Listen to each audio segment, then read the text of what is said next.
Welcome back study with D के sir. तो इस बार हम लोग फिर से वही बात कर रहे थे कि इस बार मैं यूपी बोर्ड हाई स्कूल की परीक्षा में बायोलॉजी का संपूर्ण जितने भी टॉपिक्स आपके एग्जाम में आने वाले हैं या जो भी आपका सिलेबस है उसको हम लोग कंप्लीट करेंगे। इसके पिछले लेक्चर में हम लोग बात कर रहे थे कि टाइप्स ऑफ न्यूट्रिशन, कितने टाइप्स के न्यूट्रिशन होते हैं, जिसमें हम लोग ऑटोट्रॉफ, हेटेरोट्रॉफ, ये सारी चीजें हम लोगों ने देख लिया था। इस वीडियो में हम बात करेंगे कि आइए देखते हैं स्टेप्स ऑफ न्यूट्रिशन, मतलब कौन कौन से स्टेप्स होते हैं न्यूट्रिशन के। Steps of nutrition, steps of nutrition यानी कहें तो पाचन, पोषण के चरण कौन कौन से हैं। तो पोषण का चरण जो है, पोषण के चरण, पोषण का चरण कौन कौन सा होगा। तो स्टेप्स ऑफ न्यूट्रिशन में अगर देखा जाए पोषण का चरण किसमें, एनिमल्स में, इसमें बात की जा रही है, मतलब इन एनिमल्स, इसमें एनिमल्स में, या इंक्लूडेड ह्यूमन, मनुष्य को भी उसमें इंक्लूड करेंगे, ठीक है। ये एनिमल्स मतलब जंतुओं में। तो जंतुओं में जो पोषण के चरण है उसके बारे में हम बात करेंगे। इसमें एक सिंपली मतलब साधारणतः इसको देखा जाए तो होता क्या है कि सबसे पहले हम भोजन क्या करते हैं, मुंह में डालते हैं। भोजन सबसे पहले कहां जाएगा, मुंह में जाएगा। मुंह में भोजन जाने की प्रक्रिया को क्या बोलते हैं हम लोग, इंजेशन। क्या बोलेंगे, इंजेशन बोलते हैं। मुंह में भोजन ग्रहण करने की प्रक्रिया को इंजेशन या अंतर्ग्रहण बोलते हैं। क्या बोलेंगे, इंजेशन या अंतर्ग्रहण।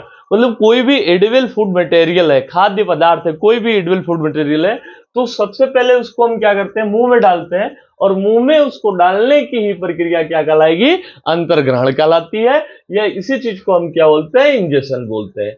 दूसरा टॉपिक जो मेरा होता है कि इंजेशन हो गया, अंतर्ग्रहण हो गया, तो फिर उसके बाद क्या होगा, उसके बाद इसमें होता है डाइजेशन। क्या होगा, डाइजेशन, या इसी चीज को हम क्या बोलते हैं, पाचन। डाइजेशन या पाचन बोलते हैं। अब ये डाइजेशन या पाचन क्या है, जैसे आपने मुंह में भोजन डाला, तो मुंह में भोजन डालेंगे तो उसमें दांत और जीभ का यूज करते हैं। हमारे डिफरेंट डिफरेंट टाइप के दांत होते हैं, वो अलग अलग भोजन, अलग अलग प्रकार के भोजन के लिए वो स्पेशली बनाए गए हैं। कुछ दांत होते हैं जो भोजन को चीरने फाड़ने के लिए बनाए गए, कुछ दांत होते हैं जो भोजन को काटने कुतरने के लिए बनाए गए, कुछ दांत होते हैं जो भोजन को पीसने के लिए बनाए गए। तो यहाँ पे दूसरा स्टेप्स में क्या होगा, भोजन का डाइजेशन होगा। और जब भोजन का डाइजेशन हो जाता है, तो जैसे मान लिया आपने कार्बोहाइड्रेट लिया है, क्या लिया है, कार्बोहाइड्रेट लिया, कार्बोहाइड्रेट। तो कार्बोहाइड्रेट आफ्टर डाइजेशन के बाद किसमें बदल जाएगा, सिंपलेस्ट फॉर्म ग्लूकोज में बदल जाएगा। किसमें बदल जाएगा, ग्लूकोज में। जब इसमें डाइजेशन हो जाएगा ग्लूकोज में बदल जाएगा। इसी तरीके से जो फैट है, यानी जिसे हम वसा बोलते हैं, वसा किसमें चेंज हो जाएगा, ये फैटी एसिड, फैटी एसिड, और साथ ही साथ ग्लिसरॉल में चेंज हो जाएगा। किसमें चेंज हो गया, फैटी एसिड और ग्लिसरॉल में चेंज हो गया। और जो प्रोटीन था, ये प्रोटीन किसमें चेंज हो जाएगा, अमीनो एसिड में चेंज हो जाएगा। तो इस तरीके से जब भोजन का पाचन हो जाएगा, तो ये जो हमारे न्यूट्रिएंट्स थे, ये न्यूट्रिएंट चेंज हो जाते हैं सिंपलेस्ट फॉर्म में, और ग्लूकोज, फैटिक एसिड, ग्लिसरॉल और अमीनो एसिड में बदल जाएंगे। ये प्रक्रिया कब होगी, जब इंजेशन के बाद, जब डाइजेशन की प्रक्रिया होगी, तो डाइजेशन के बाद ये सारे के सारे चेंज हो जाएंगे, glucose, fatty acid, glycerol, amino acid, ये बनेंगे। अब ये जब बनते हैं तो स्मॉल इंटेस्टाइन में, अगर ह्यूमन के केस में बात करें तो ये स्मॉल इंटेस्टाइन के माध्यम से किसमें चले जाते हैं, ब्लड में चले जाते हैं। और इस प्रक्रिया को हम लोग क्या बोलते हैं, एब्जॉर्प्शन। क्या बोलेंगे, एब्जॉर्प्शन बोलेंगे। या इस प्रक्रिया को हम क्या बोलते हैं, अवशोषण बोलते हैं। हिंदी में क्या बोलेंगे इसको, अवशोषण बोलेंगे। यानी जो डाइजेस्टेड फूड मटेरियल वो क्या, कहां पे चला जाएगा, सीधे ब्लड में चला जाएगा। और इस प्रक्रिया को हम क्या बोलेंगे, एब्जॉर्प्शन या अवशोषण बोलेंगे। अब हम लोग देखते हैं पिछली कक्षाओं में, क्लास 9th में आपने पढ़ा होगा या आपको पहले से इसके बारे में जानकारी होगी कि कोई भी यूकैरियोटिक सेल होता है, उसके बीच में न्यूक्लियस होता है। ये क्या है, सेल मेम्ब्रेन है। क्या है, सेल मेम्ब्रेन। इस पर क्या बोलेंगे इसको, सेल मेम्ब्रेन। और ये सारी की सारी चीजें क्या होती है, तो सेल मेम्ब्रेन के नीचे एवरीथिंग, जो कुछ भी पाई जाती है, उसको हम लोग क्या बोलते हैं, प्रोटोप्लाज्म बोलते हैं या जीव द्रव्य बोलते हैं। उसको क्या बोलेंगे, जीव द्रव्य या प्रोटोप्लाज्म बोलेंगे। इस चीज को क्या बोलेंगे, प्रोटोप्लाज्म प्रोटोप्लाज्म बोलेंगे, ठीक है, जीवद्रव्य या प्रोटोप्लाज्म बोलते हैं। फिर से एक बार ध्यान देंगे, क्या है इसमें कि जो यूकैरियोटिक सेल है इसके मिड पॉइंट में केंद्रक है और इसके बाहर क्या आउटर कवरिंग है। आउटर कवरिंग को हम क्या बोलते हैं, सेल मेम्ब्रेन, और सेल मेम्ब्रेन के नीचे एवरीथिंग क्या कहलाता है, वो जीवद्रव्य या प्रोटोप्लाज्म कहलाता है। अब इसमें होगा क्या कि जो प्रोटोप्लाज्म है, प्रोटोप्लाज्म में दो चीजें होती है। क्या क्या दो चीजें होती है, एक तो केंद्रक है, एक हमारा न्यूक्लियस हो गया, केंद्रक हो गया, और केंद्रक के चारों तरफ की जो चीजें होती है उसको हम लोग क्या बोलते हैं, कोशिका द्रव्य या साइटोप्लाज्म। कोशिका द्रव्य या साइटोप्लाज्म बोलते हैं। तो मैं ये कह सकता हूं कि एब्जॉर्प्शन के बाद फूड मटेरियल जो हमारे सिंपलेस्ट न्यूट्रिएंट्स है, ये सिंपलेस्ट न्यूट्रिएंट्स ब्लड के द्वारा कहां पहुंचेंगे, ये सीधे से प्रोटोप्लाज्म या सीधे साइटोप्लाज्म में पहुंचते हैं, और इस प्रक्रिया को क्या बोलते हैं, एसिमिलेशन बोलते हैं। क्या बोलेंगे, एसिमिलेशन, या इस प्रक्रिया को स्वांगीकरण कहा जाता है। स्वांगीकरण या एसिमिलेशन बोलते हैं। इस प्रक्रिया को क्या बोलेंगे, स्वांगीकरण या एसिमिलेशन बोलते हैं। इसके बाद कुछ ऐसे मटेरियल्स होते हैं जो अनडाइजेस्टेड होते हैं, पाचन नहीं हो पाती उनका क्या होता है, तो जो अनडाइजेस्टेड फूड होते हैं वो एनिमल्स में क्या कर दिए जाते हैं, वो शरीर से बाहर निकाले जाते हैं विभिन्न प्रोसेस के द्वारा, और इस प्रक्रिया को क्या बोलते हैं, ईजेशन बोलते हैं, या इस प्रक्रिया को हम और क्या बोल सकते हैं, बहिक्षेपण बोलते हैं। बहिक्षेपण बोलते हैं।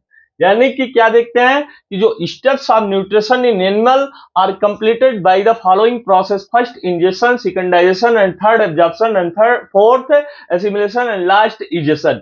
मतलब हिंदी में अंतर्ग्रहण, पाचन, अवशोषण, स्वांगीकरण और बहिक्षेपण के द्वारा स्टेप, सारे के सारे न्यूट्रिशन के जो स्टेप्स हैं, जो प्रोसेस है, वो कंप्लीट हो जाता है। एनिमल्स में अगर देखें तो जंतु क्या करेगा, फिर से एक बार देखें, जंतु क्या करेगा, सबसे पहले भोजन को ग्रहण करेगा, भोजन को ग्रहण करने के बाद भोजन का पाचन होगा, पाचन के बाद जो फूड मटेरियल बचेगा उसका एब्जॉर्प्शन होगा, सीधे अवशोषण होगा, और अवशोषण के बाद उसका क्या होगा, स्वांगीकरण या एसिमिलेशन होगा, और एसिमिलेशन के बाद क्या हो जाता है, ये इजेशन, मतलब अनडाइजेस्टेड फूड को क्या कर दिया जाता है, शरीर से बाहर निकाल दिया जाता है, और इस प्रक्रिया को क्या बोलते हैं, इजेशन या बहिक्षेपण बोलते हैं।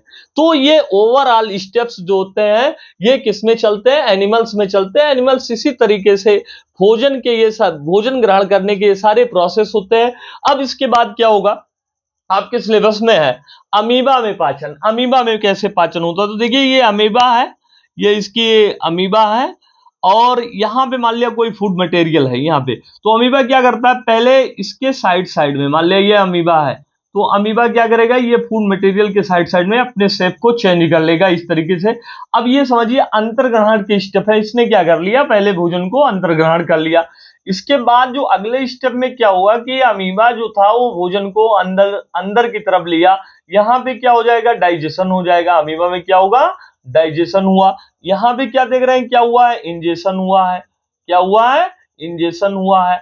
इसके बाद अमीबा में क्या होगा, डाइजेशन के बाद ये अमीबा का न्यूक्लियस था, और जो फूड मटेरियल था वो सीधे किसमें आ गया, साइटोप्लाज्म के अंदर या प्रोटोप्लाज्म में आ गया, और इसी प्रक्रिया को हम क्या बोलते हैं, नहीं, यहाँ पे क्या होगा कि ये इसके अंदर आ जाएगा, और इस प्रक्रिया को हम क्या बोलेंगे, एब्जॉर्प्शन। ये क्या हो गया भाई, एब्जॉर्प्शन हो गया।